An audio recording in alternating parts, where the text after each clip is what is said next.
అనేకమైనటువంటి అసత్యాలను ప్రొడ్యూస్ చేశారు, వాటిని ప్రచారం చేశారు. దేనికోసం ప్రచారం చేశారంటే వైఎస్ఆర్ కాంగ్రెస్ పార్టీ మీద బురద జల్లితేనో, జగన్మోహన్ రెడ్డి గారిని విమర్శిస్తేనో ప్రజలు నమ్ముతారు, ఓట్లు వేస్తారని ప్రచారం చేశారు. సరే, కారణాలు ఏమైనప్పటికీ కూడా ఈ ప్రభుత్వం అధికారంలోకి వచ్చింది. ఈ 8 మాసాల్లో కూడా విమర్శలే.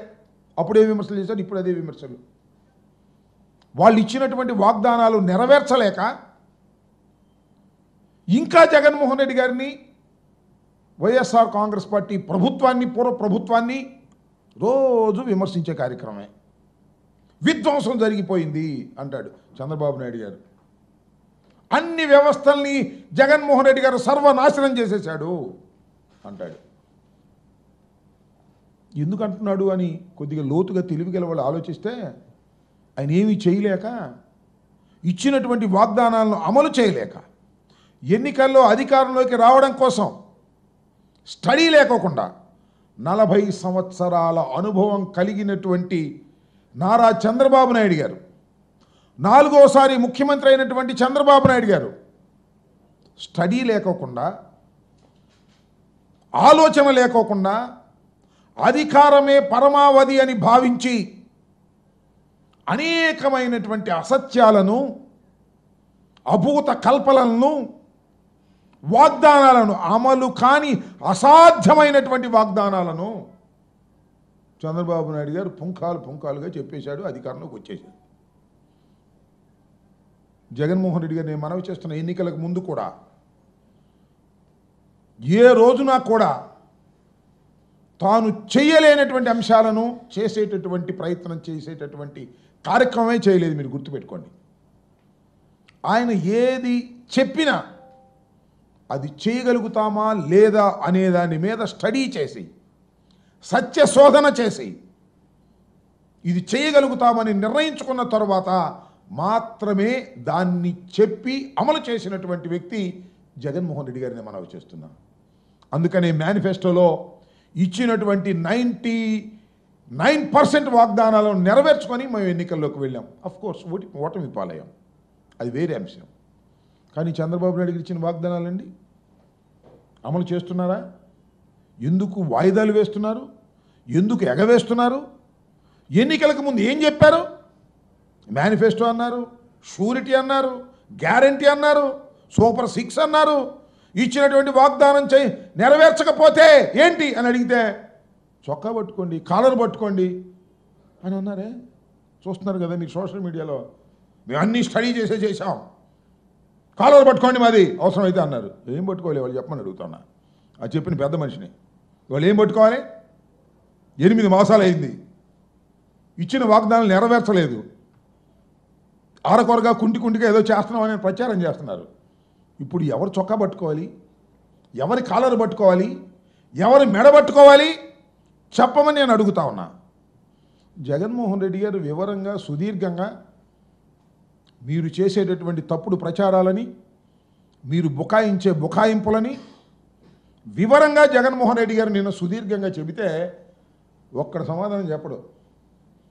ఊరిని చిల్లరమొరలుగా మాట్లాడే ప్రయత్నం, ఆయన మంత్రులు, నాయకులు కారు కోతలు గుయ్యటం, పిచ్చిగా మాట్లాడటం, ఈ ప్రయత్నాలు చేస్తున్నారు తప్ప వాస్తవాలు చెప్పేటటువంటి ప్రయత్నం చేయటం వల్ల, జగన్మోహన్ రెడ్డి గారు అడిగినటువంటి ప్రశ్నలకు సమాధానం చెప్పడం వల్ల నేను మనవి చేస్తున్నా. జగన్మోహన్ రెడ్డి గారి ప్రభుత్వం ఓడిపోయిన తర్వాత సుమారుగా జగన్మోహన్ రెడ్డి గారు 10 నుంచి 11 సార్లు మీడియా ముందుకొచ్చి మీడియా ముఖంగా ప్రజలకి తెలియచేసేటటువంటి విషయాలను తెలియచేశారు. ప్రస్తుత ప్రభుత్వాన్ని సూటిగా కొన్ని ప్రశ్నలు కూడా అడిగారు. ఒక్క ప్రయత్నం కూడా, ఒక్క ప్రశ్నకు సమాధానం కూడా చెప్పాల చంద్రబాబు నాయుడు గారు లేదా కూటమి ప్రభుత్వం. ఎంత అన్యాయం అండి! ఏం చెప్తారండి? జగన్మోహన్ రెడ్డి గారి టైంలో 14 లక్షల కోట్ల రూపాయలు అప్పు చేశాడంటున్నారు. చివరకు చూస్తే మళ్ళీ ఆయనే 6 లక్షల కోట్లని బడ్జెట్లో పెట్టాడు. చెప్పే ప్రచారం వేరు, ప్రాక్టికాలిటీ వేరుగా కనిపిస్తున్నటువంటి పరిస్థితులు మనకు కనిపిస్తూ ఉన్నాయి. చాలా చిత్రం ఏంటంటే జగన్మోహన్ రెడ్డి గారు మొన్న మీడియాలో కూడా అడిగారు, దానికి సమాధానమే చెప్పలేదు. రాష్ట్ర ఆదాయం తగ్గిపోయింది, ఇది ఫ్యాక్ట్. టోటల్గా రాష్ట్రానికి రావాల్సిన ఆదాయం 8 మాసాల్లో తగ్గిపోయింది. తగ్గిపోతే జిఎస్డిపి పెరిగిందని చూపిస్తాడు. అదేంటో ఇది అశాస్త్రీయంగా జిఎస్డిపి పెరిగిందంట, ప్రభుత్వ ఆదాయం టపామని తగ్గిపోయింది, జిఎస్డిపినేమో పెరిగిందని చూపిస్తాడు. ఎట్లా పెరిగిద్దా చెప్పబోయే దానికి సమాధానం చెప్పరు. కారు కూతలు కూసి మైకి ముందుకు వచ్చి కారు కూతలు కూసేటప్పుడు కార్యక్రమం రాసే పత్రికలు ఉన్నాయి కదా అని చెప్పేసి ఈనాడు, ఆంధ్రజ్యోతి, అది ఇది ఏదో ఎల్లో మీడియా రాసేస్తున్నారు కదా అని మాట్లాడుతూ ఉన్నారు. నేను అడుగుతా ఉన్నా, బేసిక్గా ఒక ప్రశ్న అడుగుతా ఉన్నా. అయ్యా జగన్మోహన్ రెడ్డి గారు, అయ్యా కూటమి ప్రభుత్వ పెద్దలు, మైక్ ముందుకొచ్చి జగన్మోహన్ రెడ్డి గారికి సమాధానం చెప్పలేక కారు కూత కూస్తున్నటువంటి వ్యక్తులు, నోటికొచ్చినట్టుగా మాట్లాడుతున్నటువంటి మంత్రులు అడుగుతా ఉన్నా, ఏమండి మా హయాంలో 2.73 లక్షలు 2,73,00,000 జగన్మోహన్ రెడ్డి గారు సంక్షేమానికి బటన్ నొక్కి డైరెక్ట్గా వారి అకౌంట్లోకి వేశాం. దెర్ ఇస్ నో ఫిల్ఫరేజ్, ఎక్కడా కూడా అవినీతి లేదు, పైసా అడిగే ప్రశ్న లేదు, డైరెక్ట్గా వాళ్ళ అకౌంట్లోకి వేశాం. అయ్యా మీరు వచ్చారు కదా, చిత్రం ఏంటంటే జగన్మోహన్ రెడ్డి గారు దిగిపోయిన తర్వాత చంద్రబాబు నాయుడు గారు వచ్చిన తర్వాత 1.45 లక్షలు కోట్లు అప్పు చేశారు. ఎవరు? మన చంద్రబాబు నాయుడు గారు. చేసి ఏం చేసామా? బటన్ నొక్కామా? బటన్ నొక్కి ఇచ్చేటటువంటి ప్రయత్నం చేశామా? ఎన్నికలకు ముందు ఏం చెప్పాడు చూసారా? సంపద సృష్టిస్తా. బటన్ నొక్కడం ఏంటి? ముసలమ్మ నొక్కింది బటన్కి ముందు పెడితే అన్నాడు. నొక్కు, ముసలోడివే కదా నువ్వు కూడా నొక్కు, బటన్ నొక్కలేవు. పోనీ నువ్వు ముసలోడు అయిపోయావు అనుకో, నీ కుమార్ చేత నొక్కిచ్చు, అది నొక్కలేవు. అప్పుడు జగన్మోహన్ రెడ్డి గారు 2,75,00,000 రూపాయలు పేద ప్రజలకు బటన్ నొక్కి ఇస్తే దాన్ని అవహేళన చేశావు. ఇవాళ బటన్ నొక్కడానికి ఏమో నీ దగ్గర దమ్ము లేదు. ఆర్థికంగా రాష్ట్రం దెబ్బతినిపోయి ఈ నొక్కలేపడానికి కారణం ఎందుకో తెలుసా? అంటే జగన్మోహన్ రెడ్డి సర్వనాశనం చేశాడు, వ్యవస్థలను నాశనం చేశాడు. ఇలాంటి కుంటి సాకులు, పనికిమాలిన సాకులు చెప్పేటటువంటి ప్రయత్నం చంద్రబాబు నాయుడు గారు చేస్తున్నారు తప్ప సూటిగా దేనికి సమాధానం చెప్పడే. ఇదిగో జగన్మోహన్ రెడ్డి గారు ఇలా ప్రశ్నించాడు, దీనికి ఇది సమాధానం, ఇదిగో లెక్కలివి. అదేమంటే నేను ఐటీలో దిట్ట, నాకు 73 ఏళ్ళు దాటిన ఐటీలో నేను బాగా దిట్ట, ఇట్లాంటి మాటలన్నీ మాట్లాడేటటువంటి ప్రయత్నం చేస్తున్నారు చంద్రబాబు నాయుడు గారు. మొన్న ఇటీవలే నిన్న జగన్మోహన్ రెడ్డి గారు కూడా చెప్పాడు, నీతి ఆయోగ్ రిపోర్ట్ తీసుకున్నాడండి చంద్రబాబు నాయుడు గారు. ఏం చేయాలి? నీతి ఆయోగ్ రిపోర్ట్ ప్రకారం 2014-19 మధ్య ఎవరు? చంద్రబాబు నాయుడు గారు చేసింది, అలాగే జగన్మోహన్ రెడ్డి గారు చేసినటువంటి దాన్ని రెండింటిని పోల్చి చూడవలసినటువంటి అవసరం ఉంటుంది. వైఎస్ఆర్ కాంగ్రెస్ పార్టీ ప్రభుత్వం హయాంలో ఈ మూలధన వ్యయాన్ని ఎంత చేశారని. 2014-19 మధ్యకాలంలో మూలధన వ్యయంలో సోషల్ సర్వీసెస్ కింద సగటున 2,437 కోట్లు మాత్రమే చంద్రబాబు నాయుడు గారు ఖర్చు పెట్టారు 2014-19లో. మరి వైఎస్ఆర్ కాంగ్రెస్ ప్రభుత్వం అధికారంలోకి వచ్చిన తర్వాత అదే అక్షరాల 5,224 కోట్లు ఖర్చు పెట్టాం. మాది గొప్ప అని చెప్తాడు ఆయన. మాది గొప్ప అని చెబితే టీవీలను టకటకటక చూపిస్తాయి, ఆయనకు అనుకూలంగా ఉన్నవాళ్ళు పత్రికల్లో ఫ్రంట్ పేజ్ రాసి పారేస్తారు. ఎంత అన్యాయంగా రాస్తారంటే, లిక్కర్ స్కామ్లో మిథున్ రెడ్డి అంట, మిథున్ రెడ్డిని అరెస్ట్ చేయాలని. అసలు మిథున్ రెడ్డికి ఏమి సంబంధం లిక్కర్ స్కామ్లో? మిథున్ రెడ్డి ఏమన్నా ఎక్సైజ్ మినిస్టర్ చేశాడా? వాళ్ళ ఫాదర్ ఏమైనా ఎక్సైజ్ మినిస్టర్ చేశాడా? ఆయన ఏమో వేరే శాఖ, మిథున్ రెడ్డి ఏమో పార్లమెంటు సభ్యుడు. ఆయన మీద మిథున్ రెడ్డి లిక్కర్ స్కాము అని ఒక నాటకం నడిపి ఏదో ఒక విధంగా ఆయన్ని ఇబ్బంది పెట్టాలనేటువంటి ఒక ప్రయత్నం ఇవాళ చంద్రబాబు నాయుడు గారు చేసేటటువంటి కార్యక్రమం చేస్తున్నారు. కాబట్టి చంద్రబాబు నాయుడు గారు చెప్పే మాటలు ఉంటాయి, చూస్తాం కదా మనం. నేను నిప్పు, గాడిద గుడ్డు, వంకాయ పులుసు, నేను కంప్యూటర్లో గొప్పోడిని, అసలు కంప్యూటర్ కనిపెట్టింది నేనే, చెప్పు దీనికి లెక్కలు కంప్యూటర్లో చూసి అన్ని ఆధారాలతో చెప్పు. నేను అడుగుతా ఉన్నా చంద్రబాబు నాయుడు గారి సూటిగా, కూటమి ప్రభుత్వాన్ని అడుగుతా ఉన్నా, జగన్మోహన్ రెడ్డి గారు నిన్న అడిగినటువంటి ప్రశ్నలకు ఆధారాలతో సమాధానం చెప్పగలిగినటువంటి దమ్ము మీకుంటే కమ్ టు ది ప్రెస్. ఊరికి పిచ్చివాగుడు వాడి చేత వీళ్ళ చేత వాగించడం కాదు, లెక్కల ప్రకారం చెప్పేటటువంటి దమ్ము మీకు లేదని కూడా ఈ సందర్భంగా నేను మనవి చేస్తున్నా. ఈ రకంగా చంద్రబాబు నాయుడు గారు ఇలాంటి తప్పుడు ప్రచారాలు చేసేటటువంటి కార్యక్రమం చేస్తున్నారు. అసలు మీకు ఇంకోటి కూడా గుర్తు చేస్తా, ఏమన్నారండి ఉద్యోగస్తులకి 1వ తారీఖున డబ్బులు పడిపోతాయి, జగన్మోహన్ రెడ్డి గారిలా కాదు 3వ తారీఖు పడిపోతాయి అన్నారు. 1 నెల పడ్డాయి, ఇప్పుడు పడుతున్నాయా? మొదటి వారంలో 1వ తారీఖున పడే ప్రశ్న లేదు. ఉద్యోగాలు ఇస్తామన్నారు, ఉన్న ఉద్యోగాలు పీకి పారేశారు. ఏదో పిచ్చి లెక్క పట్టుకుని మనం చెబుతున్నాడు ఎవరైనా, లోకేష్ గారు ఏదో 6 లక్షల కోట్లు ఇన్ని ఉద్యోగాలు, ఊరిన కాగితం మీద చెబితే సరికాదు, ప్రాక్టికల్గా ఉండాలి కదా. నేను మనవి చేస్తున్నా, చంద్రబాబు నాయుడు కొత్తగా ఏమి వెళ్ళా ఎక్కడికి, దావోస్కి. చంద్రబాబు నాయుడు వెళ్ళినప్పుడల్లా ఎంఓఈలు తీసుకొచ్చాడు, ఈసారి ఎంఓఈలు తీసుకురాలా. అదేమంటే వెళ్ళినప్పుడల్లా ఎంఓఈలు వస్తాయా? అసలు ఎల్లక ముందే వచ్చేసినాయండి ఎంఓఈలు. అబద్ధం చెప్పడానికి కానీ సిగ్గుండాలా, అతికేదట్టు ఉండాలా. ఇంతకుముందు చాలాసార్లు దావోస్ వెళ్ళాడు కదా ఆయన, 14 సంవత్సరాలు ఇంతకుముందు ముఖ్యమంత్రి చేసినప్పుడు వెళ్ళినప్పుడల్లా ఎంఓఈలు తీసుకొచ్చేవాడు. ఈసారి ఎంఓఈస్ లేవు. ఏంటంటే అక్కడికి వెళ్ళి రెడ్ బుక్ మాట్లాడితే ఎవరు చేస్తాడు సంతకాలు చెప్పండి, నాకు అర్థం కాదా. అక్కడికి వెళ్ళి రెడ్ బుక్ గురించి మాట్లాడతాడు, అక్కడికి వెళ్ళి ఉప ముఖ్యమంత్రి గురించి మాట్లాడతారు. ఈ యావ తప్ప రాష్ట్రాన్ని బాగు చేయాలని యావే లేదు. జగన్మోహన్ రెడ్డి గారు మళ్ళీ ఎక్కడ అధికారంలోకి వస్తాడనేటువంటి భయంతో ఆయన మీద తట్టల బురద చల్లేటటువంటి కార్యక్రమం చేసేటటువంటి ప్రయత్నం చేస్తున్నారు.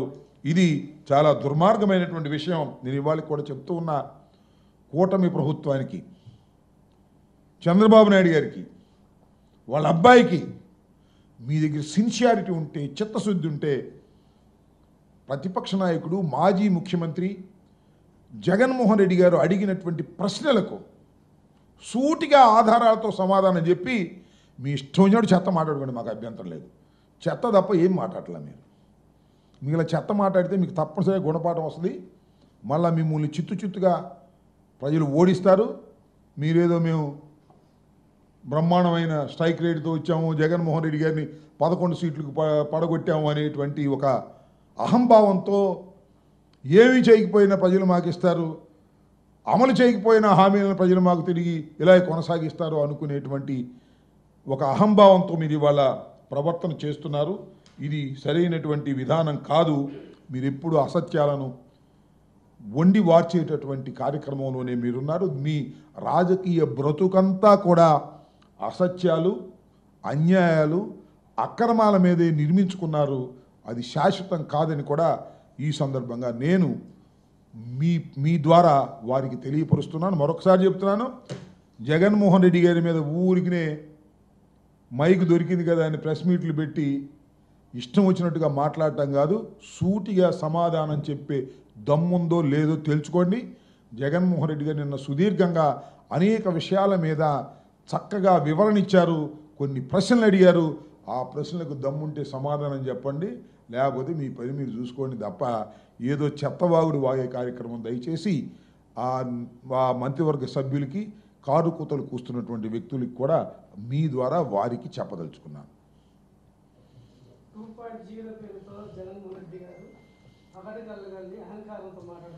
అలా సరే, ఎవరు అంటున్నారన్నమాట? అంటే మా దగ్గర పనిచేసిన పార్థసారథి గారు అక్కడికి వెళ్ళి మాట్లాడి ఎక్కువ మార్కులు కాజేయాలని చూస్తున్నాడేమో. ఆయనకి ఎన్నో ర్యాంక్ ఇచ్చారయ్యా, 24 అనుకుంటా. కింద నుంచి సెకండ్ ఇచ్చారు ఆయనకి. ఒకటయ్యా, ఇక్కడి నుంచి వెళ్ళిన కొద్దిగా ఓవర్ యాక్షన్ చేయకపోతే చంద్రబాబు నమ్మడు, అందువల్ల చెప్తున్నాడేమో బహుశా నేను అనుకుంటున్నట్టని. అందువల్ల జగన్మోహన్ రెడ్డి గారు ఏది చెప్పినా చాలా స్టడీ చేసి చెప్తారు. చెప్పింది ప్రతి మాట నెరవేర్చుకున్నాడు, ఆల్మోస్ట్ ఆల్ 99%. చంద్రబాబు చెప్పింది ఏది నెరవేర్చలేదు, నెరవేర్చే స్వభావం కాదు. సూపర్ 6 అన్నాడు, సూపర్గా చీట్ చేసి పారేశాడు ప్రజల్ని. అప్పుడు కూడా అంతే, పోయినసారి కూడా ఏం చేశాడు? పోయినసారి మొత్తం రైతు రుణమాఫీ అన్నాడు, ఎగ్గొట్టేశాడు. చంద్రబాబుకు అలవాటు అయిపోయింది. ఈసారి ఇక చంద్రబాబుని ప్రజలు నమ్మే పరిస్థితి లేదని నేను నమ్ముతున్నా. అభివృద్ధి వైపు అంటే ఏంటి? గుంటలు పడవటమా? రోడ్లు గుంటలు పోవటమా అభివృద్ధి అంటే? నాకు అర్థం కాదు, చెప్పండి. లేకపోతే 26 ఏంటి ఏమారు వచ్చినాయి అప్ప, నిర్మాణం అవ్వాలిగా. కాగితాల మీద చాలా వస్తాయి. సెంట్రల్ గవర్నమెంట్ ఆర్ఓబీలు అంటే సెంట్రల్ గవర్నమెంట్ స్టేట్ గవర్నమెంట్ కలిపి చేసేయని క్రమంలో వస్తాయి. అవి కాదు నేనేది. 26,000 కోట్లు తీసుకొచ్చి అమరావతిని అభివృద్ధి చేస్తా అంట. 26,000 కోట్లు అప్పు తీసుకొచ్చి, విన్నావా? 26,000 కోట్ల రూపాయలు అప్పు తీసుకొచ్చి రాజధానిని నిర్మిస్తారంట. ఏమో నాకు అర్థం కాల. అసెంబ్లీ లేదు, సెక్రటేరియట్ లేదు, హైకోర్టు లేదు, అన్నీ తాత్కాలికం. మళ్ళా 26,000 కోట్ల రూపాయలు అప్పు పెట్టుకున్నారు. సెంట్రల్ గవర్నమెంట్ గ్యారంటీ ఇచ్చింది. డబ్బులు రిలీజ్ అయిన తర్వాత శ్రీమద్ రమారమణ గోవిందో సగం తినేస్తారు అంతే. ఇది జరిగే విషయం. మరి ఎన్నిటికీ కూడా గ్యారంటీ ఇచ్చాడు ఇంకో ఆయన. ఈ సూపర్ 6కి హామీలకి అన్నిటికీ ఆయన జ్వరం వచ్చి పడుకున్నాట. మరి ఏంటో మంత్రివర్గానికి కూడా రాల. గ్యారంటీ ఇచ్చిన ఆయన, గ్యారంటీ సంతకం పెట్టిన ఆయన అసలు మాట్లాడట్లా. నిన్న క్యాబినెట్ మీటింగ్ కూడా రాలా. అదేంటంటే ఆయనకి వెన్నుపూసలు నొప్పిగా ఉంది, జ్వరం ఉన్నారు. నిజమేమని నాకు తెలియదు. కానీ ఇది రాష్ట్రం ఉన్న పరిస్థితి. రాష్ట్రం అధ్వానంగా తయారవుతుంది. ఇచ్చిన హామీలు నెరవేర్చడం లేదు. అభివృద్ధి మాత్రం ఈనాడు ఫ్రంట్ పేజీలో ఉంటుంది, లేదా ఆంధ్రజ్యోతి మొత్తం టోటల్ పేజీలో ఉంటుంది. ప్రాక్టికల్గా మాత్రం జీరో అభివృద్ధి, సంక్షేమం ఎగ్గొట్టాడు. ఇది జరిగినటువంటి విషయం. ఓకే,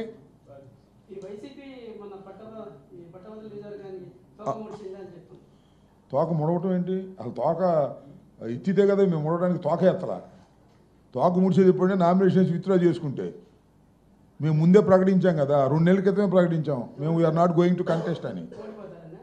ఓడిపోతామనో గెలుస్తామనో మా స్ట్రాటజీలు మాకున్నాయి. ఎమ్మెల్సీలు పోటీ చేయకూడదు నిర్ణయించుకున్నాం. అది మా హక్కు. That's all. మేము తోక ముడిసామో తోక లేపామో? ఎవరు చెప్పారు తోక ముడిసామని? ఏమండి, ఎవరు చెప్పింది? ఎవరు? చంద్రబాబా, పవన్ కళ్యాణా, లోకేషా? ఏంది? ఎవరు చెప్పారు? ఏ పార్టీ క్యాండిడేట్? ఎవరైనా ఆయన తోక బాగా ఎత్తాడా? చూద్దాంగా. ఎత్తాడు, దింపుతాడు రేపు పోటీల్లో. ఊరిని యునానిమస్ ఏం కాలేదుగా.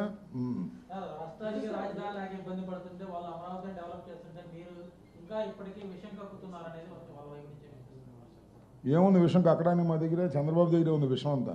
బటన్ నొక్కరా బాబు అంటే నీ విషయం కక్కుతా అంటున్నాడు. మా దగ్గరే ఉంది కక్కడానికి విషయం. ఎవరి మీద విషయం కక్కుతున్నాం? అమరావతి మీద. కట్టమర్రాదు ఎవడు వద్దన్నాడు? అమరావతి మేము వద్దన్నావా? విషయం కక్కితే మాత్రం ఏంటి? ఏం కక్కుతున్నాం విషయం? అయ్యా అది అసాధ్యం కాదని చెబుతున్నాం. నేను ఒకటే మీ అందరికి కూడా, మీ ద్వారా ప్రజలకు కూడా చెబుతున్నా. ఎవరు కంప్లైంట్ చేస్తున్నారు? ఇదేం పిచ్చే చేస్తా. ఇచ్చారు కదా ఆల్రెడీ 26,000 కోట్లు సెంట్రల్ గవర్నమెంట్ గ్యారంటీ ఇచ్చింది కదా. సెంట్రల్ గవర్నమెంట్ గ్యారంటీ ఇచ్చిన తర్వాత వరల్డ్ బ్యాంక్ ఇస్తుంది. దిస్ ఇస్ ద డైరెక్ట్గా జరిగేటటువంటి అంశం. విషం కక్కవలసిన అవసరమే మాకు లేదు. అమరావతిని నిర్మించటం అనే దానిలో మాకు ఏ విధమైనటువంటి రెండో అభిప్రాయం లేదు. అమరావతిని ఆయన ప్రభుత్వం, ఆయన అమరావతికి ఫౌండేషన్ వేశాడు. ఆయన అమరావతి నిర్మించుకోమని చెబుతున్నాం. కానీ రాష్ట్ర ఆర్థిక పరిస్థితి దృష్ట్యా పట్టణాలను నిర్మించటం సాధ్యం కాదు అనేది నా అభిప్రాయం.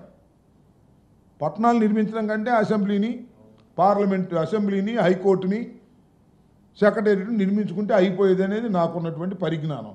లేదు, నేను అసలు ఒక పట్టణాన్ని నిర్మించేస్తాను. అది హైదరాబాద్ కన్నా పెద్ద పట్టణం అవుతుంది, అది బెంగళూరు కన్నా పెద్ద పట్టణం అవుతుందంటే నేను చేయాలా? అయ్యిందిగా ఇప్పుడు పెద్ద పట్టణం. 5 సంవత్సరాలు నేను పూర్తి చేశా. ఈ 5 సంవత్సరాలు పూర్తి చేయి, శభాష్, మెచ్చుకుంటాం. 26,000 కోట్లకు అప్పుకి వెళ్ళావు. దేనికి 26,000 కోట్లు అప్పు దేనికో తెలుసా? ఓన్లీ ట్రంక్ ఇన్ఫ్రాస్ట్రక్చర్, రోడ్లు వరకే, నిర్మాణం కాదు, మొత్తం కాదు. అప్పుడు ఏదో నవ సిటీలు అన్నారు కదా, అవేం కాదు. ఓన్లీ ట్రంక్ ఇన్ఫ్రాస్ట్రక్చర్ మాత్రమే. అంటే రోడ్లు మాత్రమే వేయటానికి 26,000 కోట్ల రూపాయలు అప్పు తీసుకొస్తున్నారు. దానిలో 10,000 కోట్లు శ్రీమద్ రమారమణ గోవిందో. పోయినసారి 2,500 కోట్లు ఖర్చు పెట్టారు రాజధానికి, తెలుసు కదా మీకు. కేంద్ర ప్రభుత్వం ఇస్తే, విభజన చట్టం ప్రకారం కేంద్ర ప్రభుత్వం 2,500 కోట్ల రూపాయలు ఇస్తే ఏమైంది? ఇప్పుడు తుప్పలు చెట్లు అవి కొట్టడానికి మొన్న ఎన్నో 6 కోట్లు 5 కోట్లు ఎన్నో 60 కోట్లు ఖర్చు పెట్టారంట. ఇది జరిగినటువంటి పరిస్థితి. చంద్రబాబుకి మనం అనకూడదు, ఎందుకంటే 40 సంవత్సరాల సీనియరు, అన్నీ తెలిసిన ఆయన అనుకుంటాడు. ఆయనకి ఏం తెలియదే నేను చెబుతున్నా.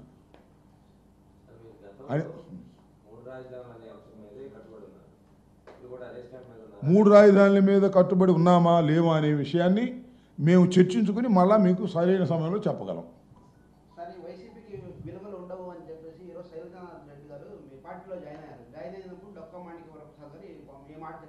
ఏమని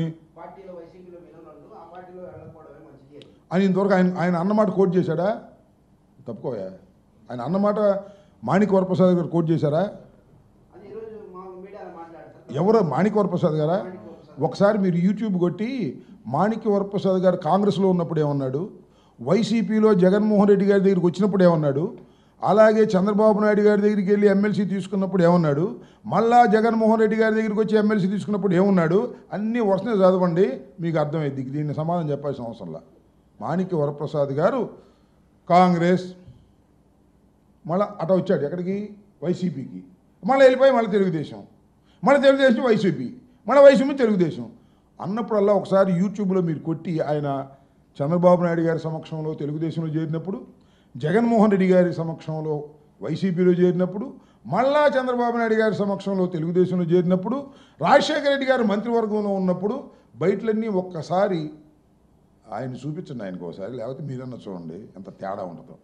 ఆయన ఇంకొకరిని శైలజానాథ్ని విమర్శించే అంత శక్తి ఆయనకి ఉందంటే, పెద్దవాడే శైలజానాథ్ కన్నా పెద్దవాడు సీనియరే కావచ్చు, కానీ శైలజానాథ్ కొద్దిగా క్యారెక్టర్ కలిగినటువంటి వ్యక్తి. ఎవరికి స్నేహితం వేరు, స్నేహితుడు నాకు చంద్రబాబు కూడా స్నేహితుడు. అదేంటి, పవన్ కళ్యాణ్ గారు కూడా స్నేహితుడు నాకు. మా పవన్ కళ్యాణ్ గారు కూడా స్నేహితుడే, చంద్రబాబు నాయుడు కూడా స్నేహితుడే, లోకేష్ కూడా మాకు స్నేహితుడే బాబు. స్నేహితానికి దీనికి సంబంధం ఉంది.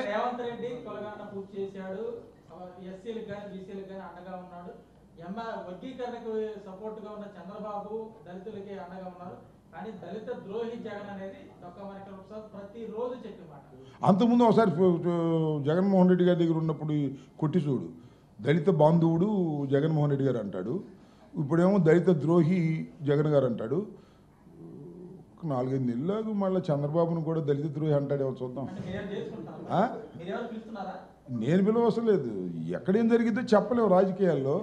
ఇంకొక 6 నెలల్లో సంవత్సరం అయిన తర్వాత చంద్రబాబు అంత దళిత ద్రోహి ఎవ్వడూ లేడు అన్నా కూడా మీరేమీ ఆశ్చర్యపడాల్సిన అవసరం లేదు. నేను చెప్పింది కొద్దిగా నోట్ చేసుకోండి ప్లీజ్.